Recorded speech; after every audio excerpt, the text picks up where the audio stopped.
Hi, and welcome to Andrea and Orlando Today in History, November 11th, 1918. All right, if you can go back to November 11th, 1918, you're an actual vampire. Share your beauty secrets with me, okay? But for the rest of us, it was still a pretty big day, and here's why.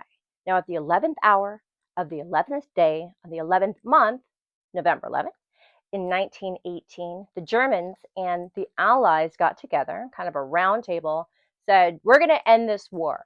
Now, the war had been going on for 4 years. A big 4 years, though.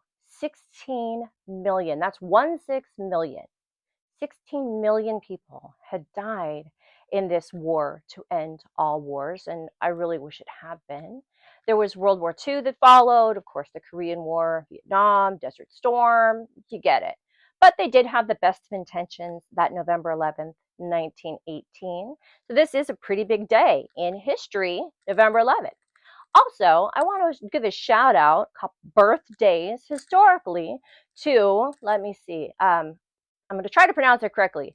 Fyodor, but Dostoyevsky. Dostoyevsky. Dostoyevsky.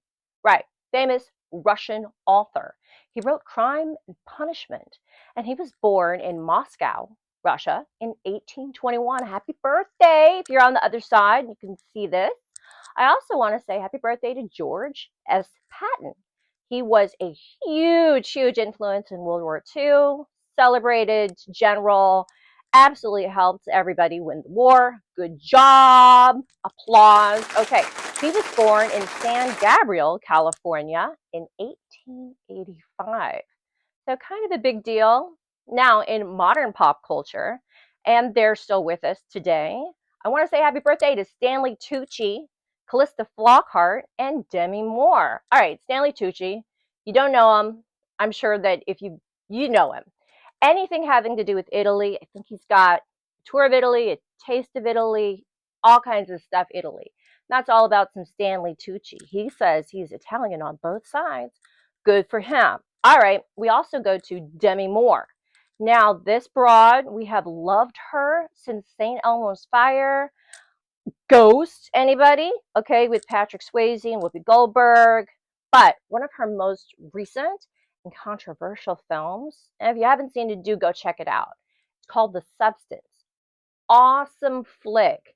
Her younger counterpart in the movie, you have to see it to understand what I'm talking about, was played by, and I don't know her name, however, she was the girl who was too young for Brad Pitt in Once Upon a Time in Hollywood, directed by Quentin Tarantino. I'm a huge Tarantino fan, so that's pretty awesome. Happy birthday, Demi, as you're like, they say everybody's 7 steps away from Kevin Bacon. Well, Demi was in a movie with the gal from Quentin Tarantino's movie, so maybe she's like 7 steps away from Quentin Tarantino. Anyway, also, like I said, Calista Flockhart. That's right, Ally McBeal. You guys remember that show? Well, you also do know, of course, who her husband is. Harrison Ford. That's right. So Ally McBeal married Han Solo. He's also Indiana Jones, so good job, Calista. All right. Anyway, for Andrea in Orlando, today in history, this has been November 11th. I'll see you tomorrow.